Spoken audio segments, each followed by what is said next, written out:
Hello and welcome to another Instagram Live replay. My name is Travis Day, and in this video, I'm going to really be getting to the bottom of why some human design practitioners will manipulate the information to sell you on a promise that they can't keep. I'm going to talk about projectors, the spleen, the masculine and the feminine, income, Joe Rogan and Kanye West. It gets kind of wild. So sit back, relax, and I hope you enjoy the conversation. And this is where people get human design wrong.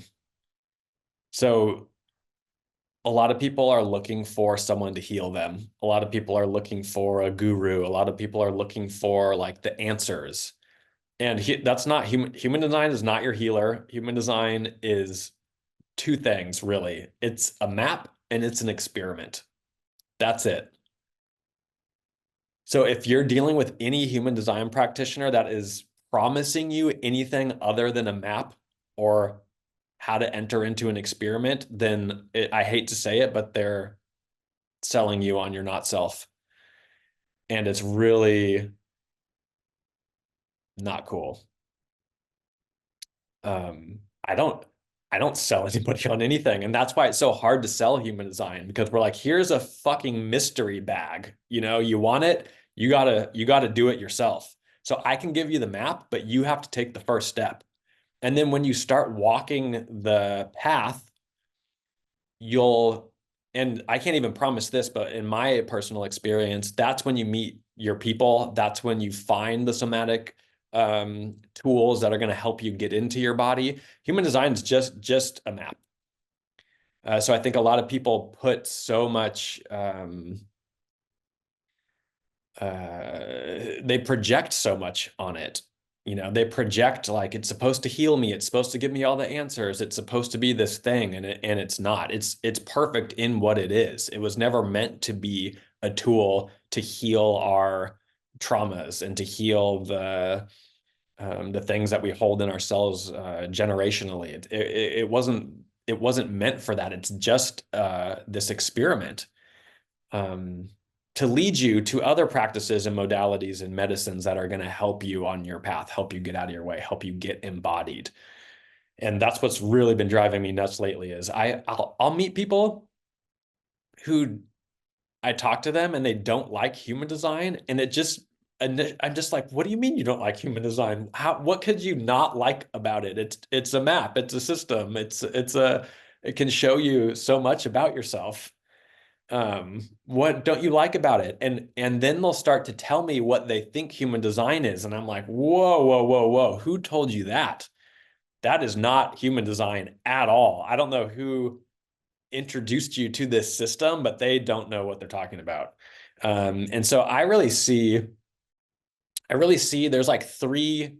Well, first of all, I think people have a really hard time differentiating between the human design experiment and the human design system.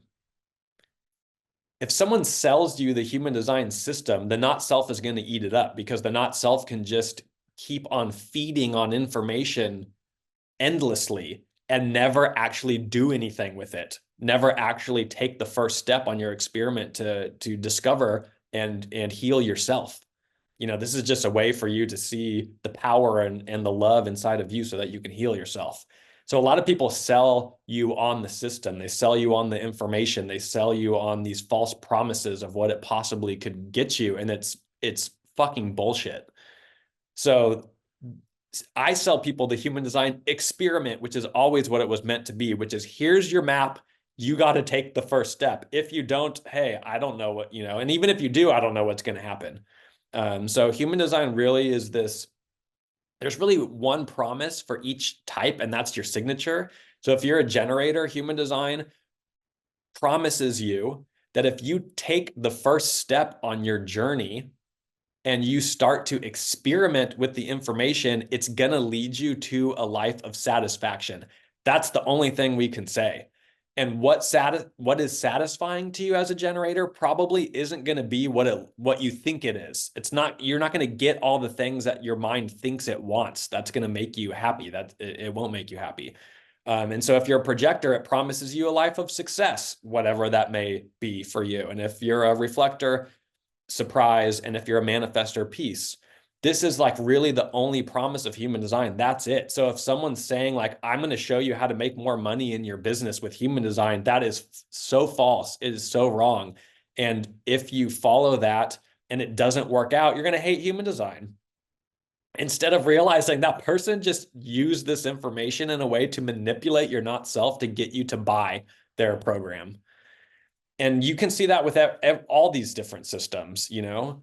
So when I meet people and they don't like human design, I'm just like, oh, it breaks my heart because they've been sold a not self version of it. And I have to like, well, I don't have to, but I have a defined ego, so I prove a lot in my life. It's what I'm really here for. Like I have energy for it. It fires me up to prove things. And so I love finding these people who have been initiated into a really shitty not self version of human design and like helping them clean it up and helping them see it for what it is.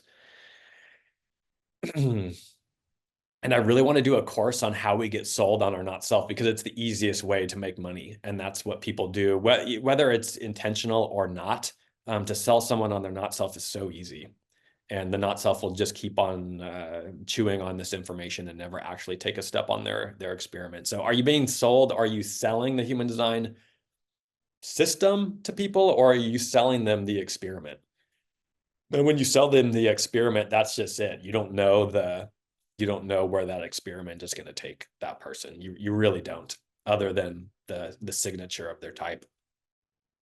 So I've been really fired up about that lately, and I want to start showing people, hey, this system is so perfect in what it's designed for. And when you start to twist it, then there's holes, you know, then there's, oh, it's not healing my generations of trauma. It's not healing whatever. Yeah, well, we can't do that anyways. So um, I get worked up.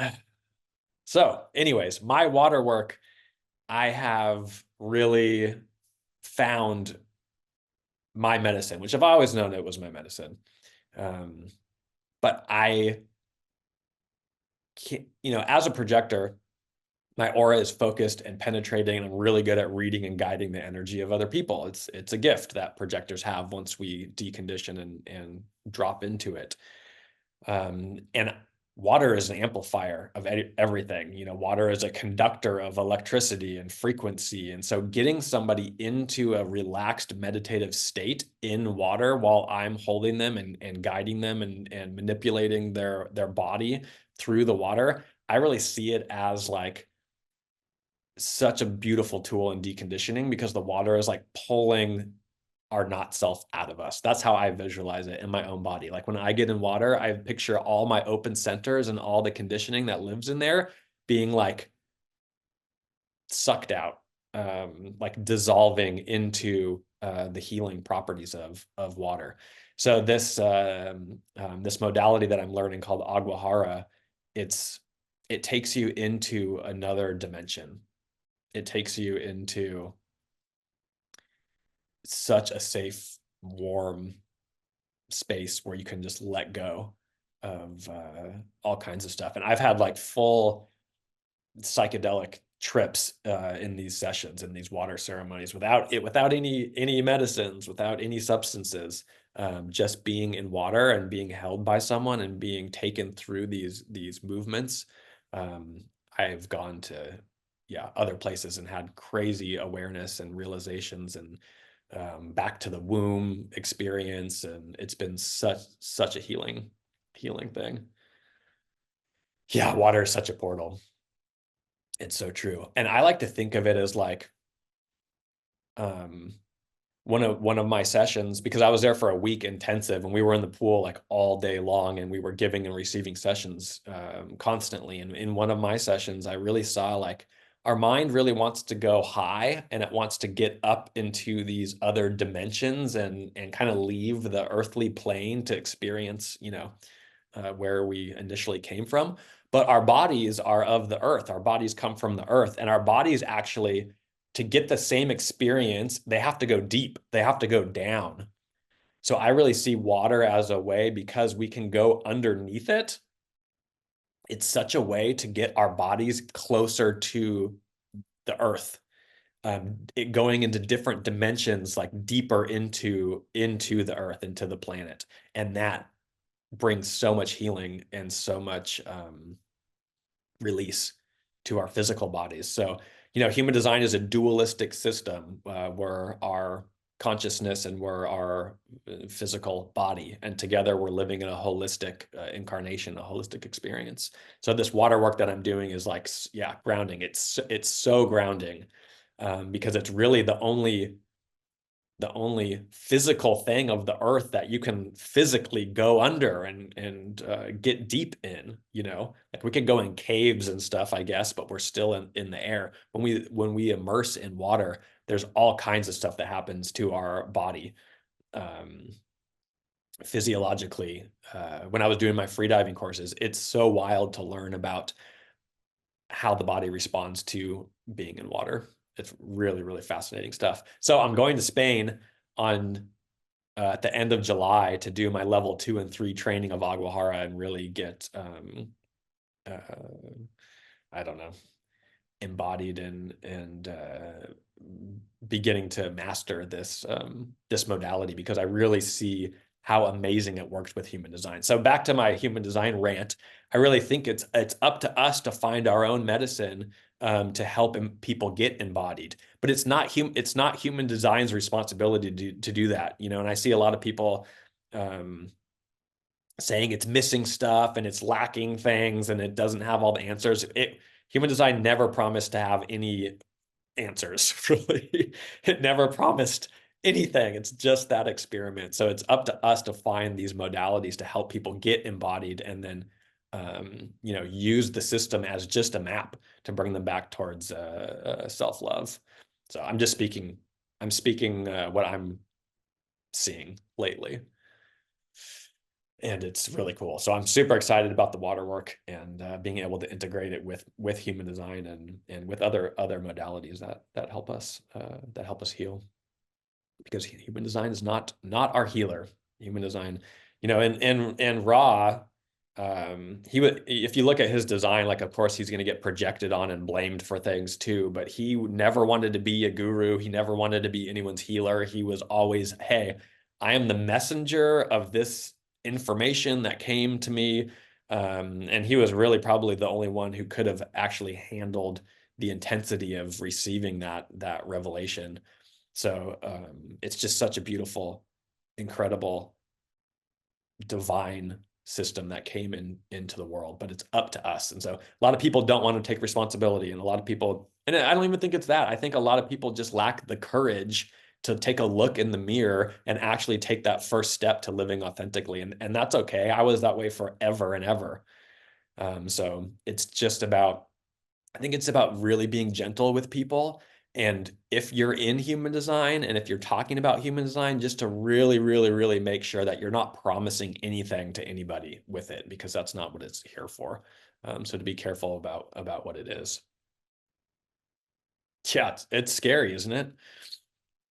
It's really scary, especially in the beginning, and you've built a life on top of lies, on top of your not self, and you have responsibilities and relationships, and there's so much that we have in our lives. And when we take a look and we're like, oh my God, this isn't for me. These people aren't for me. This job isn't for me. I've known it, but taking that first step, you have to really be ready for things to fall away and for things to crumble and for things to break down. And you have to be ready to lose people. And that's, it's really hard. But for me, on the other side is alignment. On the other side is people that are actually for me, that really inspire and support my authentic version of me. Whereas before it was people that were surrounding me were really keeping me down. They were really wanting me to be stuck in the collective discomfort that they were in. There's, we all hate our jobs. We're all doing the same thing. There's comfort in that. There's belonging in that, even if we're miserable. And we're addicted to misery as human beings, as not self beings. So being miserable, it's actually a community, a huge community of people who are miserable. So my new thing now is going to be, okay, I just have to be I have to be the one to kind of keep saying what human design is and isn't, so that we're not blaming it, or we're not putting our faith in it. I don't believe it. It's not even a belief system, fuck. It's literally just information. It's just a map. That's all it is. And I started to walk it, and holy shit, did my life get amazing.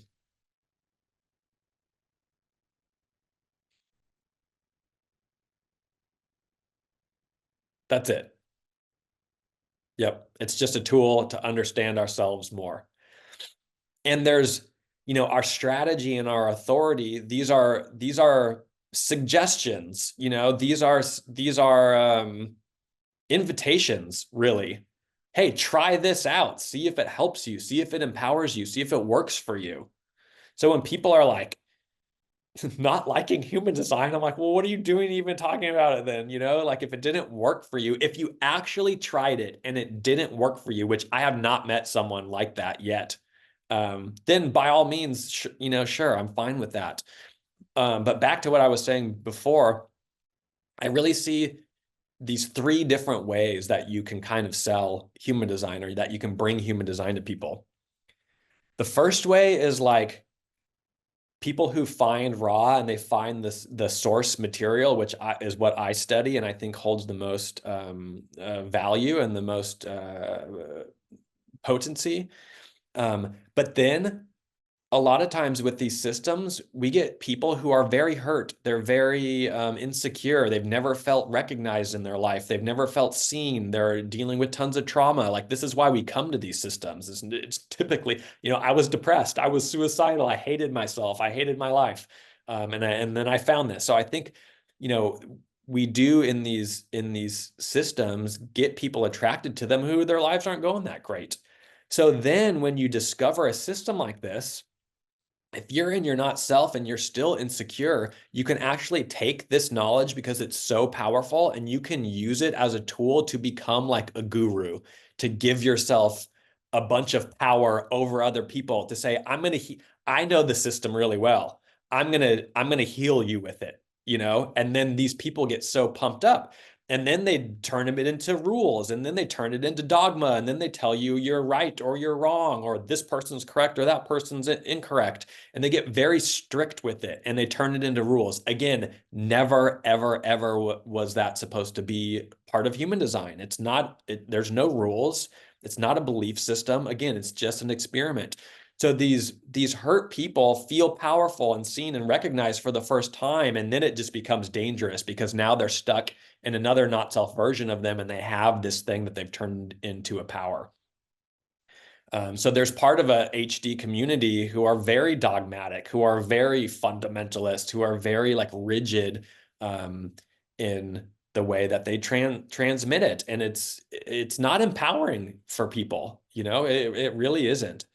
So these are the people who argue and tell everyone else they're wrong, and really want to put themselves in, I know best. I'm the one. I'm the one that can heal you. Okay, so that's number one. That was kind of a long explanation.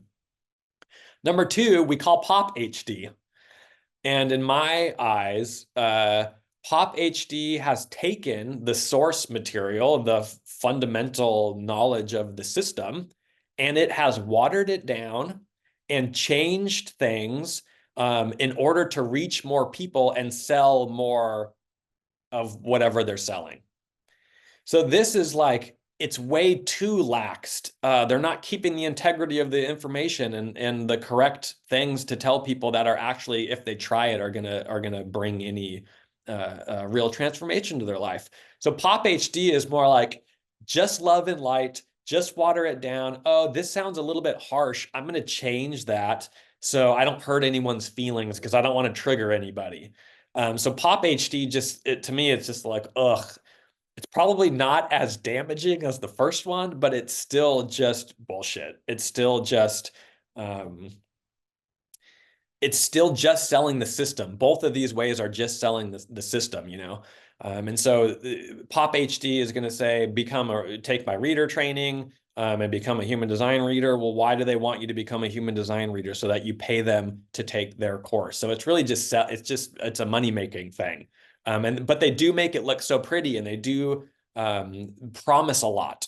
So I think Pop HD really is the one that starts to promise people things. I'm going to show you how to do good in business. I'm going to show you how to do good in relationships. I'm going to heal you. I'm going to give you what you're missing, what you need, and then you can take this this information. And are you going to get what they promise? Probably not. So Pop HD to me is just like, well, and that's where I came into human design. So I took a reader training when I first found human design. I didn't even know Raw existed at that point. And I took this training. It was very expensive. And then once I discovered the IHDS and I discovered the original source material, I was like, oh my God, I was duped. I was sold on this watered down love and light magical BS. Okay. So as a third line, I got to kind of experience both of those. Then there's people like me who study the source material. We love the original information because I realize the potency, and it's what actually has transformed my life. But I'm not going to promise you anything. And I'm just going to sell you the map to yourself. And then it's up to you to walk it. It's up to you to heal yourself. It's up to you to actually find alignment and the people and the modalities that are going to really change your life. So think about the not self. Which one does it want to buy? Does it want to join the rigid fundamentalist guru type who are going to use it for power because then you can use it for power? Maybe. Is it going to want to buy the Pop HD stuff because they're promising you that you're going to make money, and they're promising you that you're going to find relationships, and they're promising you all these things? Sure, that sounds good. I want money. I want more love in my life. Let's buy that. Or is it going to buy the map that you don't know where it leads, and you're going to have to do a lot of introspection, a lot of looking into the mirror, and a lot of uncomfortable it's going to put you in a lot of discomfort. It's so easy for me to see the not self is going to buy the first two, and the third one, it's like the hardest thing to sell. How am I supposed? I'm here to sell you yourself. I'm here to sell you a mirror and a map. That's it. Who wants to buy that? I hated myself. Oh, I don't want to buy myself, you know? So in the space and on the internet, it's like, oh, what really sells is not self BS. And that will always be the case for the world that we live in because it's just easier. And it doesn't have to take any responsibility. And then when it doesn't work, you can blame somebody for it, you know? But the third option is you got to look at yourself, and then you start to say, okay, I'm in charge of all of this. I'm in charge of healing myself. I'm in charge of looking at the areas in my life that aren't correct for me because I suck at setting boundaries, because I'm insecure, because I'm avoiding truth and confrontation, because I'm trying to prove myself, because I'm in a hurry to do something my mind thinks is going to make me happy. It's a mess in there. It's such a mess in the not self. So to actually have to look at that and start to take that first step, oof, it's very scary. It's very, very scary. But that's the only thing I ever am going to sell anybody, because that's what happened to me and that's what changed my life. So I don't know where it's going to take you. Nobody does. If they tell you they do, they're full of it. Okay, am I done with my rant? I've had so much awareness streaming through me lately that I can't even keep up with content. I'm like, I have content for a year. I can't even sit down to write it because I have just like more stuff streaming through me. And this was like the major awareness that's come to me recently is like, wow, there's these three ways to sell human design. And the first two are so much more attractive to the not self. And the third is like no one, only the brave, only the courageous. Or maybe only the ones who have tried the first two. And as of 1-3, I kind of went pop HD first, got all love and light. Then I went HD fundamentalist because I realized that I had been sold some bullshit. And now I kind of went a little bit I don't think I ever went dogmatic with it, but I went like, you got to study the source material. It's the foundation for our transformation. And then now I'm in the space of like, oh, okay, I can't promise anybody anything. I can't ethically tell you what's going to happen in your life because you really don't know. I don't know what's going to happen in my life. Every day I wake up, I'm like, I wonder what I'm going to run into today. That's the beauty of the experiment, is that we're not meant to know. And that's really what human design says. So it's just been distorted, but at the base, it is what it is. And it was never intended to be sold that way. All right, let's get to some questions. I will shut up now.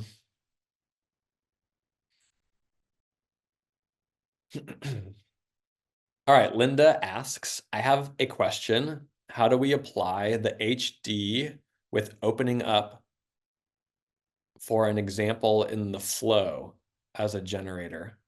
Wait, I got to read that again. A 5-1. Can you say, let me see.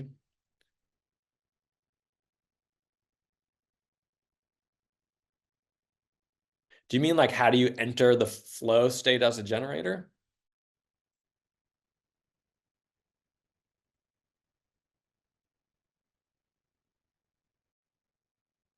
How do you start in human design? That's a good question.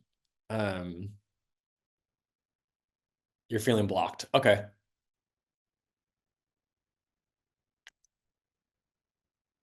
I love the not self. And I think the real transformation in the beginning comes from us understanding our open centers. So any open center in your design is going to carry what we call a not self theme that's getting in your way. When you're making decisions with your mind, and that's okay, well, let me back up.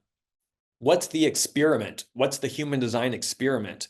The experiment is, and human design is a very yin system. It's very yin knowledge. And this is another huge misconception. I think people think, oh, it's such a masculine system because it came from a man, when really it's about bringing our awareness and our authority back to our body. So it's a very yin system. So the experiment is, our mind is never supposed to make a decision for our own life. Our mind is here to communicate and express ourselves and be inspired and answer questions and help other people. That's what our mind is for. It's beautiful at doing that type of work. But when it comes to, what am I going to do with my own life? Who am I going to be in an intimate relationship with? What's my life's work? What's exciting me? Our mind does not know that. It's not connected to our physical body in that way. Our body has its own intelligence. And so the experiment is, can we let go of the mind's need to make decisions for us? And can we give that authority to our bodies and let our bodies make the decisions for us? That's the experiment. Can I start to make decisions with my body instead of my mind? And that's what the map shows us. Where are we meant to make decisions from? Different people's designs are meant to make, different people's bodies are meant to make decisions differently. And that's what we can really see in the map. That's what we can see in your chart. When the mind makes decisions, where those decisions come from are your open centers. They come from who you're not. So for an example, 2/3 of humanity have an open ego, an open heart center.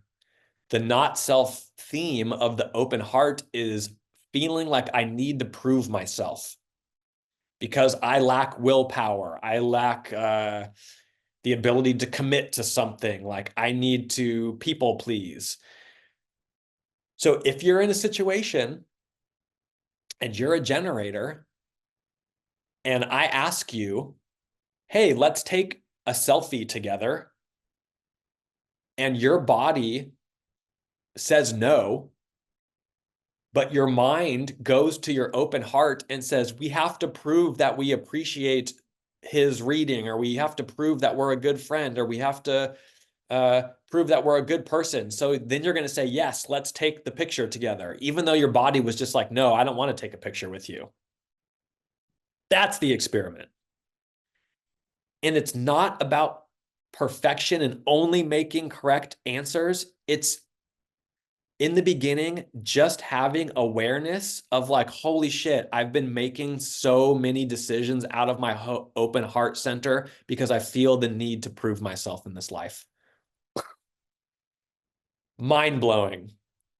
Then after a while, even if you keep doing it, you just get sick of it because you know it's not you. You know that's not me making a decision. That's my insecurity making a decision. That's my trauma making a decision. That's my people pleasing making a decision. So each one of our open centers carries a theme that the mind uses to our disadvantage, that the mind uses to really, it's trying to keep us safe.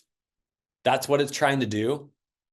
So it's not like it's evil or something. It's just trying to keep us safe. But that's where we don't experience flow. That's where we experience a lot of resistance. Life is very hard and we're stuck. And generators are really known for getting stuck because you have all this energy that you need to use in a way that's supposed to bring you satisfaction. But when you're using your mind, it just brings you frustration. So when you start to use your body and you start to experience that satisfaction, oof, then you start to get into that flow. But if you read my post recently, there's a lot of deconditioning that we need to do in the sacral center, especially for women in the womb space, and the shame we have around sexuality and desire and intimacy and all of that stuff. Even men carry a lot of that in the sacral as well. So again, knowing these things isn't going to do anything for you. It's not going to heal you. It's not going to do the experiment for you. It's up to you to take that step of like, what am I holding in my sacral that maybe I need to heal? What am I holding in my open heart? Why do I feel so worthless all the time? And these questions are meant to guide you back to your body so that then you can find, you can be your own healer. You can find the things that are going to work for you and help in your deconditioning. Thank you, Linda. I appreciate the question.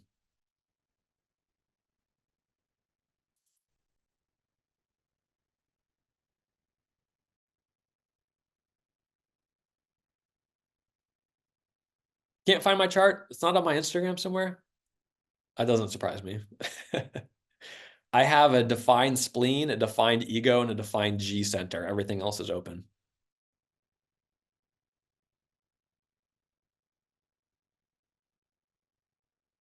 All right, another question. I'm a splenic projector. How do I know if things currently in my life are right for me when my spleen isn't saying a word? I love that question. Even when the spleen does say something, we don't get to know why it's right for us or why it's wrong for us. The spleen is like, we're wild animals as splenic beings. We're meant to really flow in each spontaneous moment, So I never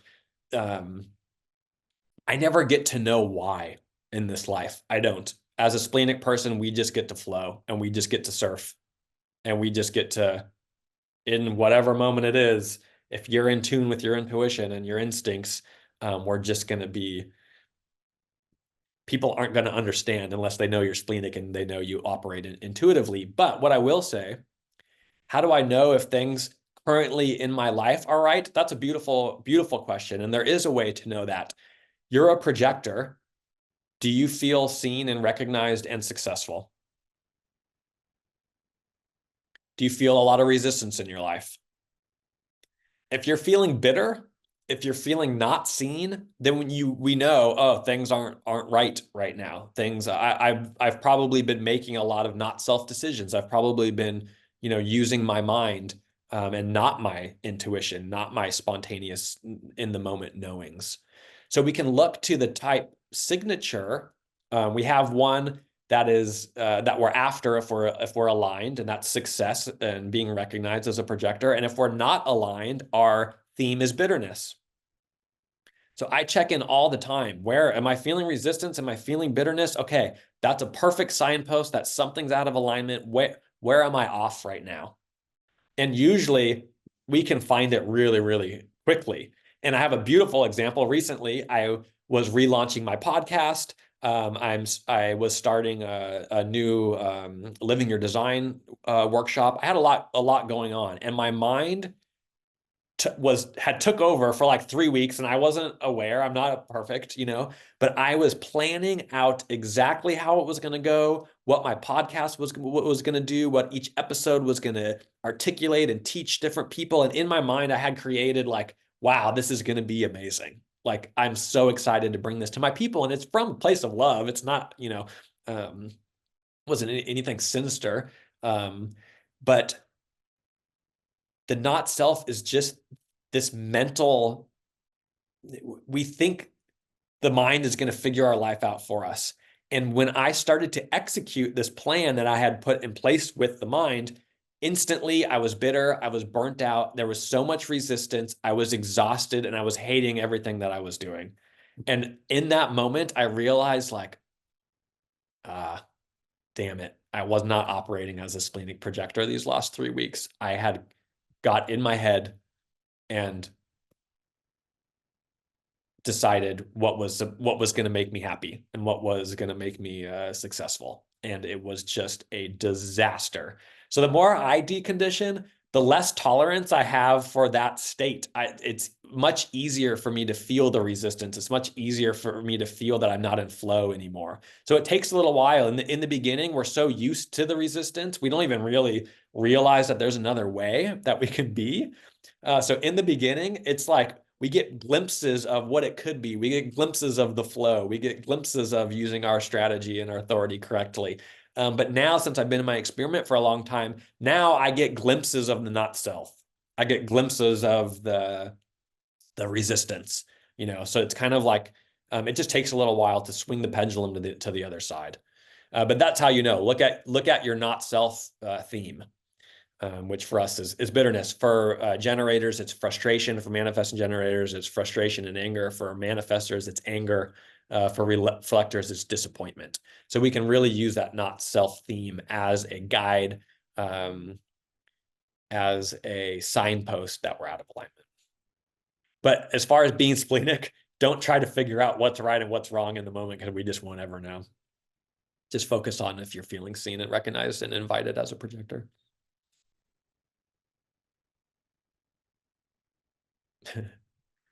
Okay, I guess I gotta put my my chart. I thought I had my chart on my Instagram.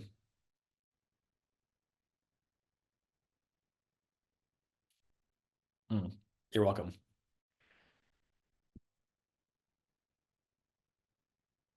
And again, this is like, we're in the experiment, we're using these things as signposts, but I'm the one walking.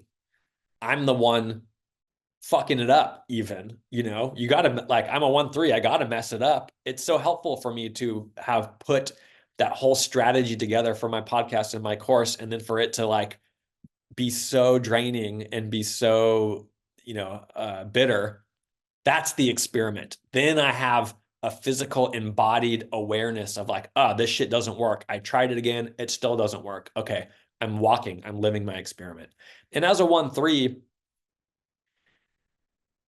well, really for anybody, we all get caught up in perfectionism, because we're all taught we're not supposed to make mistakes in this life, and that's not okay. And we can get very insecure about what we look like, and wanting to do everything right. And that is such a mental fuckery. Because how the heck, the experiment's messy. That's for sure. That's one thing I guess I can promise, that is it gets messy. And it's supposed to, but this is what life is. Life is messy. So if you're not doing something because you're afraid that you're going to mess it up, or you're afraid of how it's going to turn out, or it's not exactly perfect yet, you're not doing the human design experiment. You're caught up in in the human design system. You're caught up in, I need more information before I actually make a change in my life. So that's very, very common, very, very easy for people to get sold on more information, because 70% of people have an open head center. And the not self theme of the open head is thinking about things that don't matter and thinking about questions that have nothing to do with your life and your incarnation and are not going to bring you that signature. But it's so easy to say, hey, I'll sell you another course, $500. Yeah, cool. I'll heal you. You know, I'll give you information that you need, that you're missing. And it's like, oh God, I've probably bought a lot of stuff from that place of like, I need more inspiration, you know, and we don't. It's so, the human design experiment is so simple. That's another thing. It is so, so simple. The system, insanely complicated and deep and amazing. The experiment, so fucking simple. No one wants to buy the experiment. Everybody likes to buy the system. The system is worthless.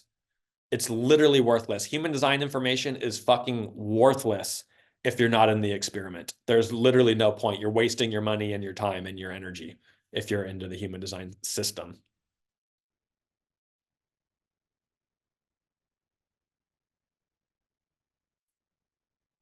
All right, another question. Alexandra, thank you. Do projectors need people every day to get energy? No. No, and I would even go as far to say as it's probably not healthy for us to be running on other people's energy every day. You know, and projectors are the one type that is like the most versatile in like how much energy can you actually handle, because we do have energy projectors with a motor have more energy. We have classic projectors that don't have a motor naturally defined in their design. You know, there's so many different types of projectors. So projectors, we do need to find our generating and manifesting potential, which come from other people and sacrals and manifestors, because we're here to live, we're here to speak, we're here to do stuff. You know, we're here to live a life. So we do definitely need that energy. But I think where a lot of times people and projectors get caught up is in the consistency and the amount of that energy that we need. And the not self theme of the open sacral center, which is what makes a generator, it's the prime motor of our body, is not knowing when enough is enough. So a lot of times projectors get really caught up in overdoing it and overworking out and over achieving and, you know, overproduction in our not self. But when we find out that we're a projector, you know, we really first need to heal our body, and everybody does. So when I found my experiment, my step one was relaxing for the first time in my life, letting myself relax, letting myself take a break, loving myself when I wasn't doing anything. You know, I had never experienced that before. So step one is like, really, we got to take care of our bodies and we got to get quiet and actually allow ourselves rest so that we can heal and we can start to find our own alignment. Once we heal, once my body got rid of its illnesses and the sicknesses and the autoimmune shit I had and my gut issues and my skin stuff that was undiagnosable, once that healed, literally from me finding my design and walking it and starting to live like a projector, experimenting with it. Then after like a year, I started to get bored and I was like, hey, I do have energy. I do have an ego. I don't want to nap all day long anymore. I did, but now I don't. So then it's starting to find our own flow and starting to experiment yourself with how much energy is good for you. How much work do you like to do throughout the day? How much, you know, how often do you like to be social?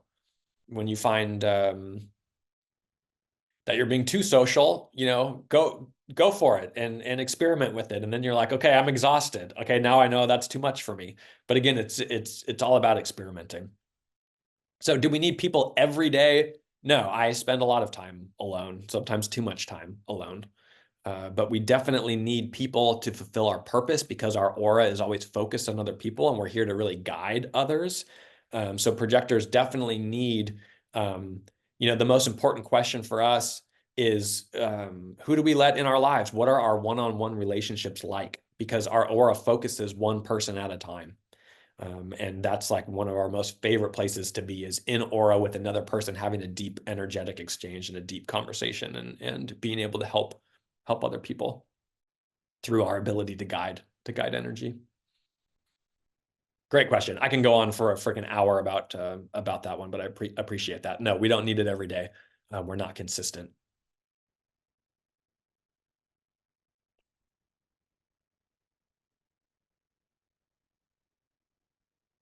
Root inner rituals. Hope I got that right. 1-3 projector. Kanye West is a 1-3 projector, and it made me want to wait for invites because I don't want a Kanye rant.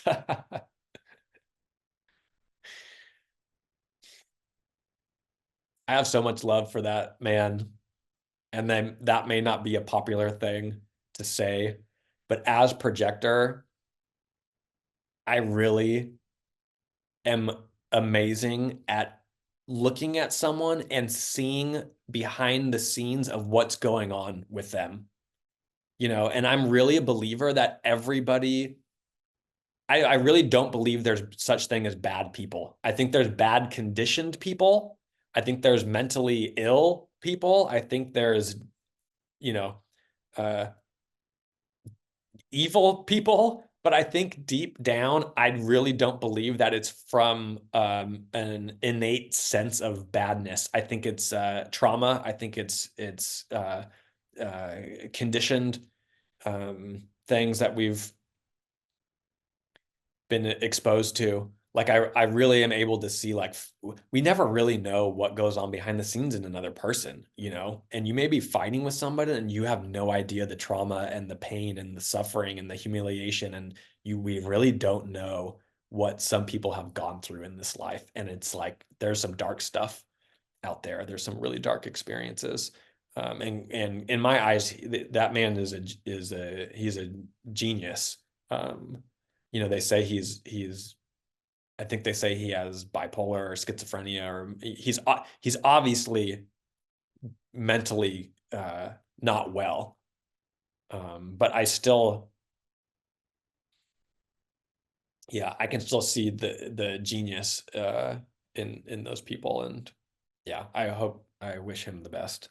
I really do.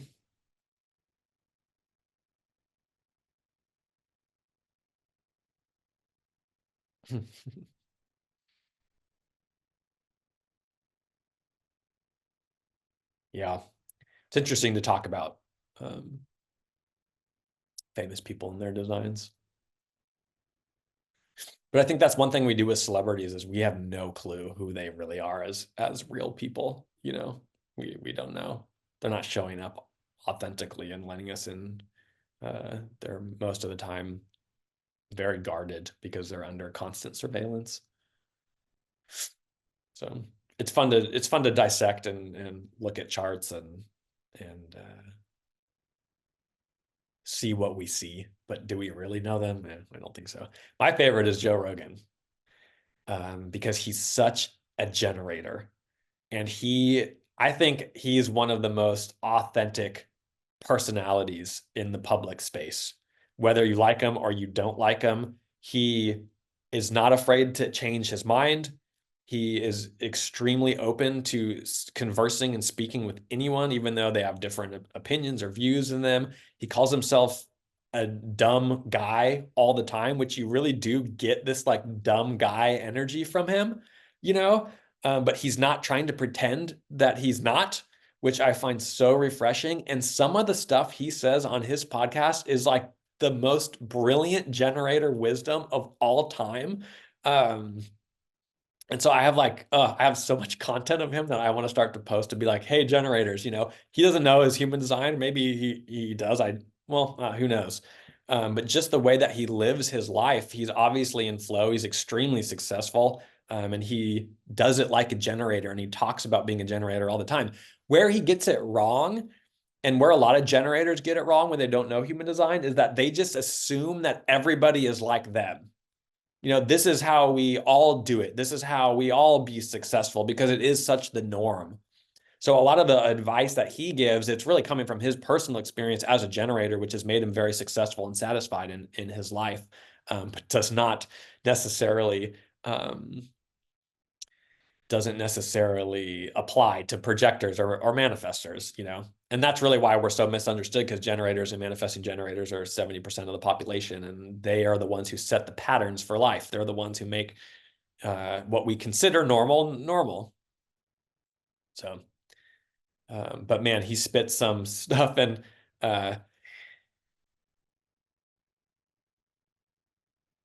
generator, like that sacral response, it's kind of like the opposite of intelligence. It doesn't mean that you can't be super intelligent, but it's not the mind. It's very much the prime motor of our body, and the body is very much a yes or no mechanism. The sacral is a yes or no mechanism, and doesn't require awareness. It requires awareness of your response. You know, it requires awareness of, is this exciting me or not? But it doesn't require a deep intellectual mastery or anything like that like projectors have to come to. You know, projectors, we have to master something in order to be able to offer something, because we don't offer a sacral energy that people can feed off of, you know. So projectors are kind of forced into this role of like, we better master something, we better be intellectual, we better be smart, because that's really our only way that that's really what we're for. That's what we're here for. Every projector has a huge capacity to take in intellectual information and master some sort of system so that we have something to contribute. That's really our role. And I really believe, you know, I've been on this insane last week of these downloads and insights into the womb and into the pain and the suffering and the trauma of women and their desire and their sexuality and their sacral chakra.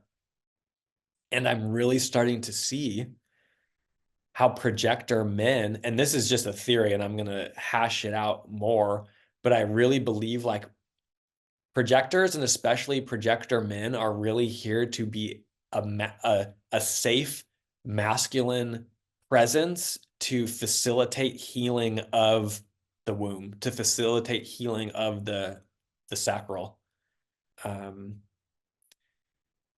Because my energy, like I'm open in those areas, you know. I have constant feedback from people of like, I just feel very safe around you. I feel very held and able to be me and able to let out the pain and let out the trauma that I carry there. And I really think it's just because I don't have a hooked up sacral, you know. I don't have a motor to throat. I'm not a manifester. My aura is penetrating and focused, and with that attention, we can really provide a feeling of safety and a feeling of being seen. So my theory, and I'm just speaking this out loud, and it might be too early to let this out, but my theory is that projectors and projector men in particular are really here to facilitate the healing of and the liberation of the sacral, particularly for women. And I really do see that the transformation of the planet is gonna have to come from the rise in the divine feminine and the healing of that space. And if you look at human design, it says that. It's just the way I'm interpreting it, and I'm able to transmit it in that way, but I am able to see, using the mechanics in my own personal experiment, that this is a possibility. This is really like, you can connect the dots and get human design to say exactly what I just said. And that's why I'm really interested in exploring more how we can use this knowledge in our experiment and be able to, really, it's probably just more for me to love myself and for me to be confident in that may be my role. You know, as a man, it's interesting to come out and say things like that. And you know, in the feminist movement that went in a direction that was so toxic for everybody, including women, the man hating and the man shaming and, you know, all of that kind of stuff that happened. Not blaming anybody, but it's not helping. It's not healthy. There's another way to do it. There's a different way to do it. And I think we can see in human design how that might work. Okay, I don't know where I just went. Fuck.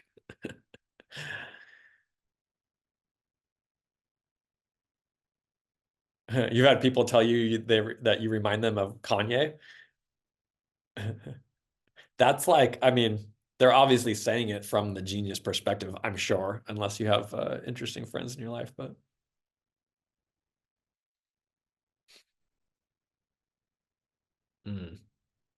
thanks, Ricardo. Ricardo says he agrees with the theory, and he feels the same in his personal experience. That's good to hear. That's good to hear. And man, it's time for men too, you know. Not to say one's easier or one's harder, but I think men have such a well, it's scary for men to enter into the experiment because what we have to do is look at our emotions, and men are typically conditioned not to feel, and it requires a really deep deconditioning and allowance of men to go to those emotional spaces so that we're able to meet women in those emotional spaces. If I haven't gone there myself, then I can't hold space for someone who's going to go to a really intense emotional space. And so I think the scariest thing for men is just being even given permission or allowing ourselves to get emotional, to get vulnerable, to cry, to let out our own traumas, because you know, oh, you can't call that you call that a trauma, you know, the whole we got to pretend that we're strong and that nothing affects us and that we're that we're men. And I have more theories on that too. So that's another. I have a lot of theories right now. All right. Esther says, for me, 6'4" emo manifester, projectors are a safe place for me. It's like I cannot hide in the not self because projectors see right through me. Beautiful. I love hearing that. And if you've followed me at all, you know my love for the manifester. And yeah, that just feels really good to hear. And I think I really do think that's what we're here for, is once we've conditioned, once we've deconditioned and we're able to hold space, there's no one like a projector that can hold exquisite, safe, attentive space for someone to open up and for someone to look into their traumas.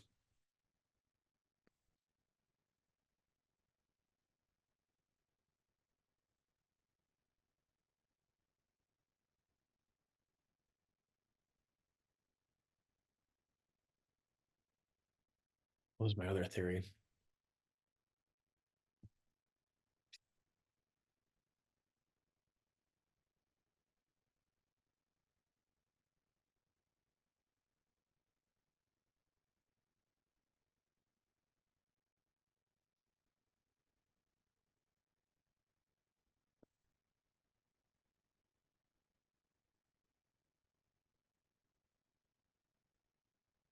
All right, next question. Jim, I'm an emotional projector, 4/6. What do you suggest for steady income as a projector? I'm not the guy to ask about steady income, Jim. I don't have steady income. It's getting steadier, though. That's interesting.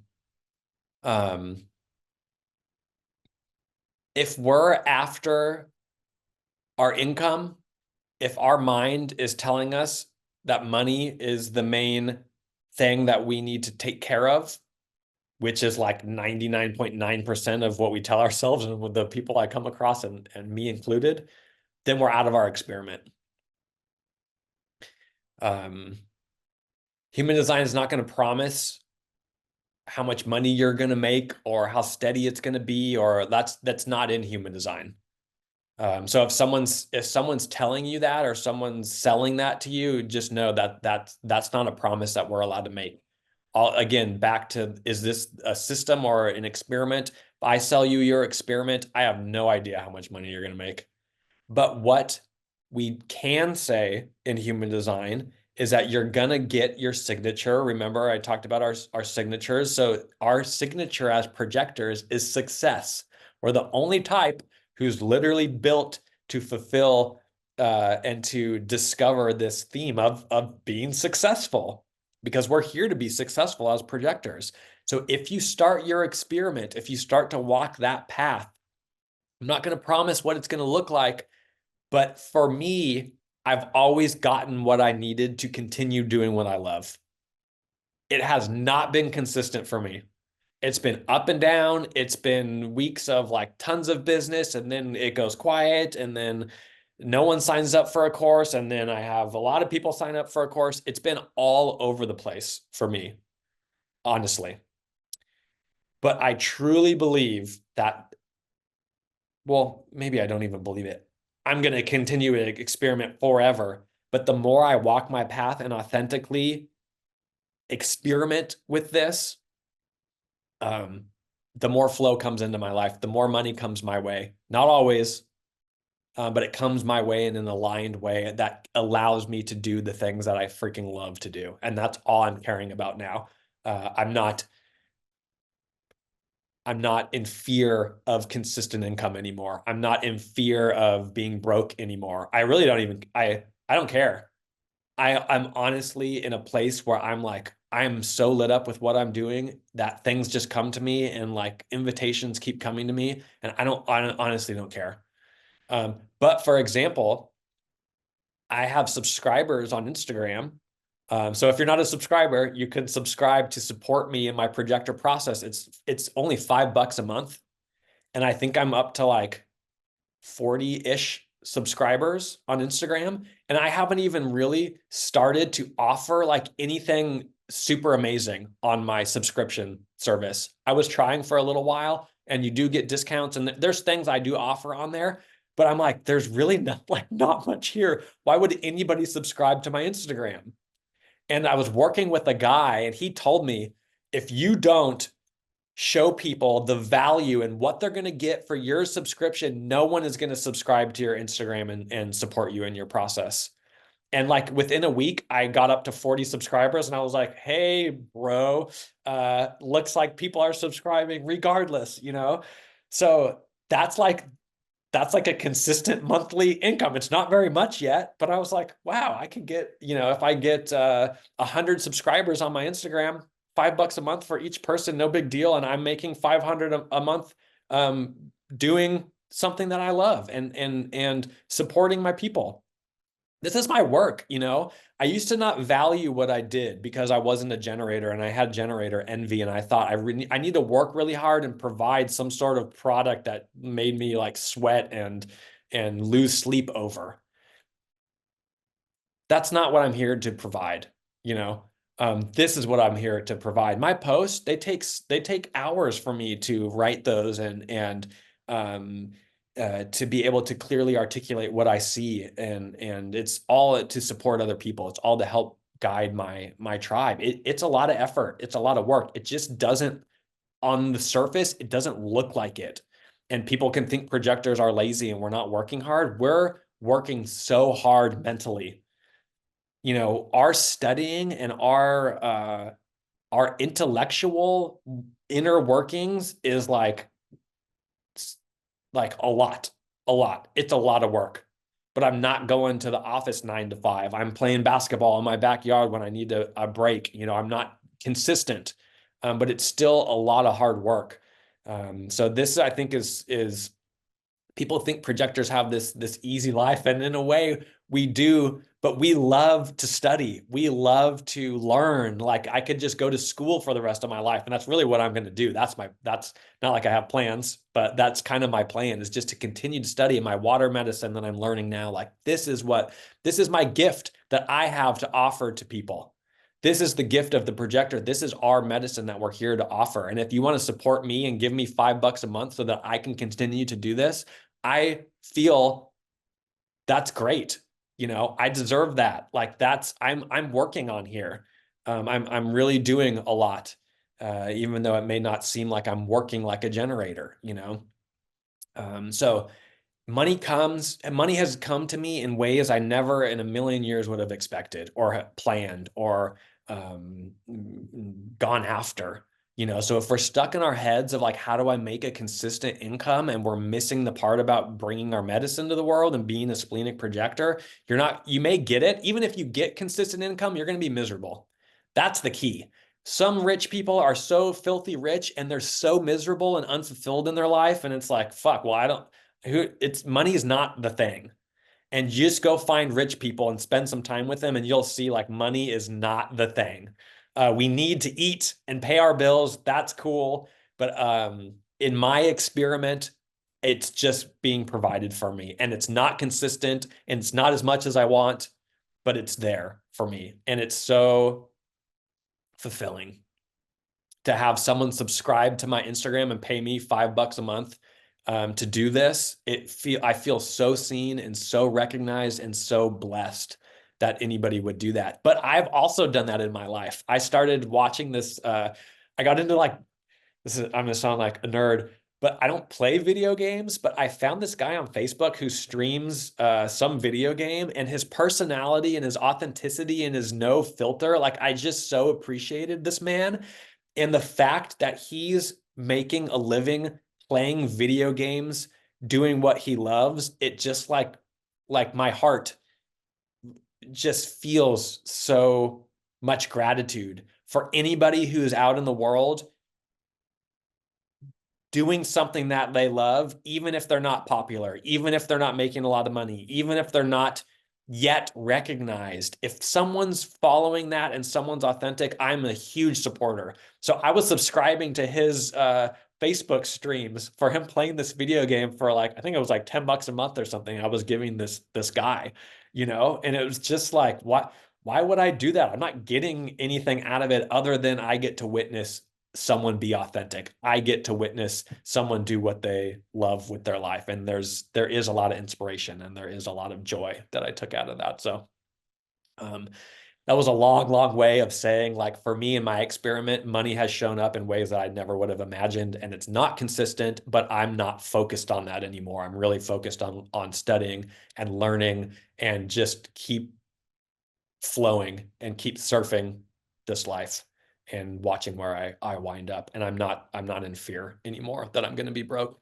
because even if I do somehow lose it all, I know that there's so many people who love me in my life that I'll be able to receive help and receive support and have a couch to crash on. And I'm not, my pride is out of the way. We're not meant to do it alone. We're not meant to feel like if we crash and burn that no one's going to save us. That's a terrible place to be.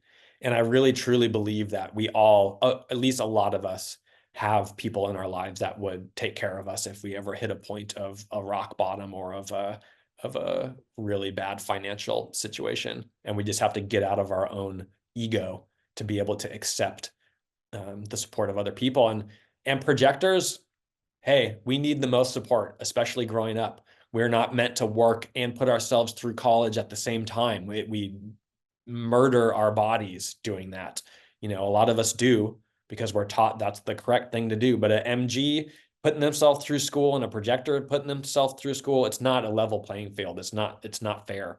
So I felt so guilty as a young man about my lack of work ethic, about my tiredness, about what I perceived as laziness, about why I wasn't someone who was able to buckle down and do all that stuff. I really felt so insecure and so worthless in those areas. And now that I know I'm a projector, I let that part of my not self go. And I'm like, hey, every projector deserves help. Every projector deserves a little more um, assistance in their path to mastering something that they love, to studying something. So, okay. Jesus, I'm like fired up today. Thank you guys so much for the questions. They're really great.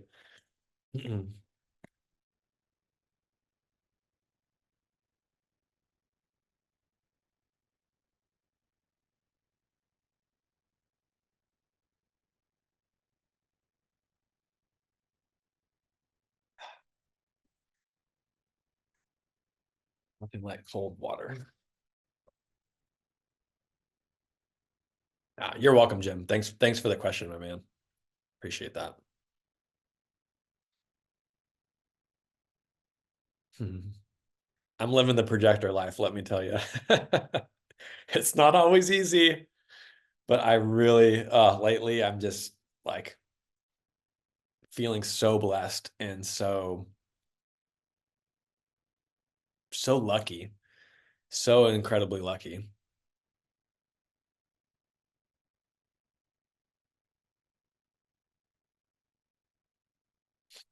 But also proud of myself because, again, back to the system versus the experiment, I took the step.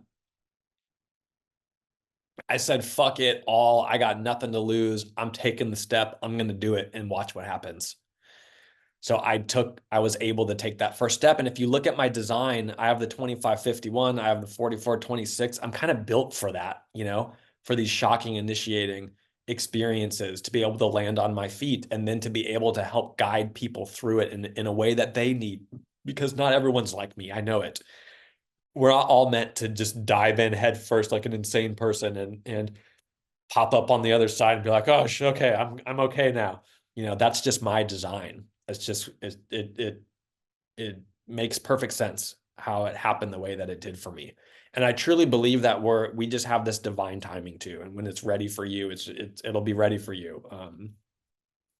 But I am here to push you. I am here to hold your hand. I am here to tell you, hey, if you're watching this, if you found me and my frequency, it might be saying that you need a little bit of a push. It may be time for you to take the leap. It may be time for you to jump, because I'm here to be able to support you through that. I'm here to be able to provide that space and hold you in a deep, emotional, intense, traumatic release, because I can handle it. I've been there myself. I fucking live for it. So if you're watching this now, it may be time for you to go for it and to actually start to experiment with this stuff.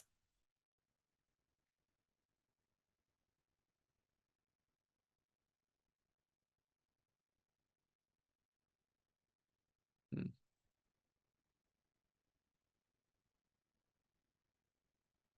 You inspire my projector flow.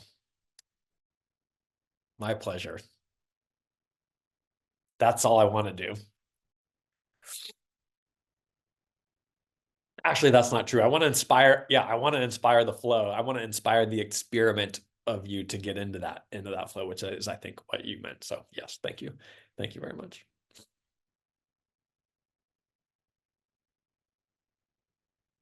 All right, this might be a last question. We can maybe be one or two more. Question: how do you get to understand the gates that help each other? What do you mean by that? Ask me that one again. How do you get to understand the gates that help each other? Need a little more context.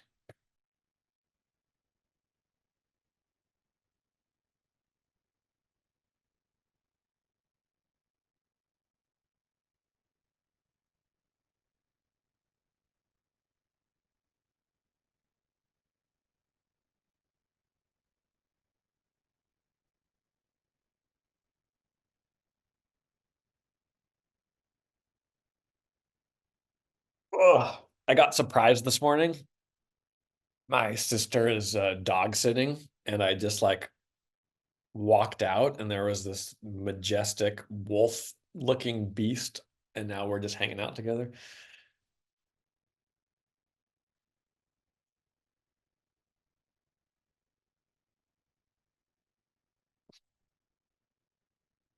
He's just like a giant fluff ball, but he's very like wolf-like, very Game of Thrones-esque.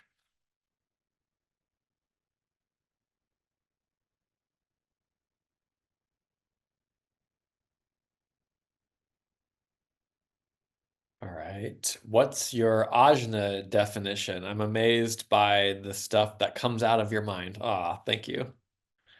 I'm a uh just a 43. So I think that makes sense, right?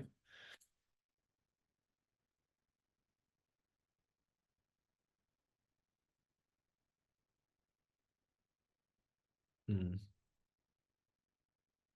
And I think the 23 is still present. So I've had the genius to freak for a long time, it feels like.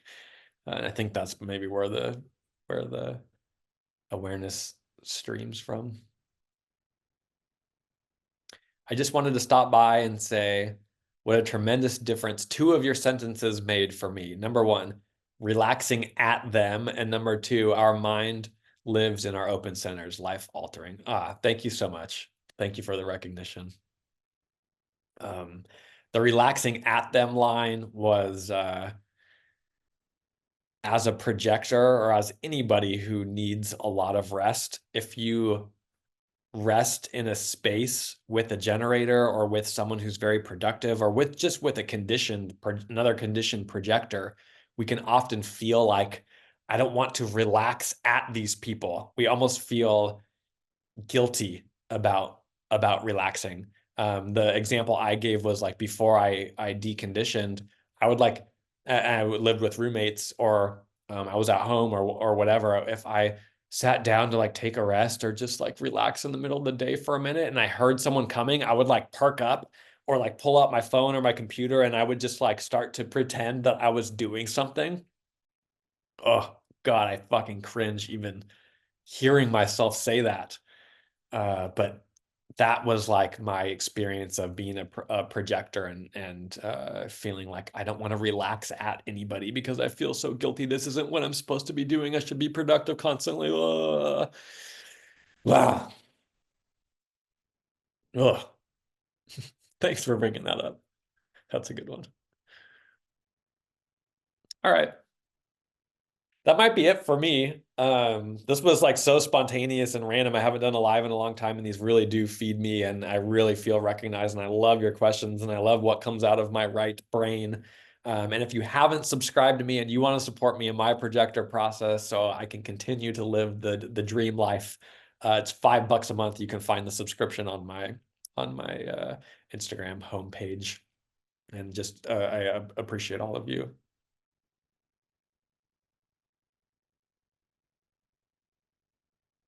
Uh, Good night to the Netherlands. Thank you for your question and your recognition, Esther. I really appreciate it. I really do. All right, everyone. Thank you so much. Experiment. No one's your healer. No one's your guru. No one's going to fix you. It's the time we're moving into is the time of self-empowerment, and we got to do this for ourselves. We got to walk our own path, and that's what human design is here to illustrate. All right. Love you all. Till next time. I think I'm feeling a consistent flow of lives coming back. I just freaking love these. So I will see you soon.